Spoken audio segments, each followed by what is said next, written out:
How to free up disk space in Windows 11. Hi everyone, this is Kate and welcome back to another video, and on today's tutorial we will see how we can free up disk space in Windows 11. So without further delay, let's get started. So first of all, click on your search icon and in the search bar search for storage settings and then open it up by clicking it there. So once you have opened up your storage settings, from there you have to go to your temporary files.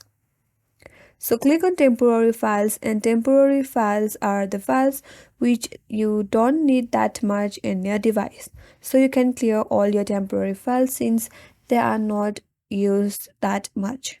So once the scan is complete, there you will notice a remove files option.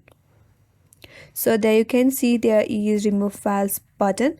So in order to clear your temporary files, you can click on remove files, and with that your selected space will be cleared out or freed out. In my case, I will free up some 46.9 MB once I remove all my temporary files.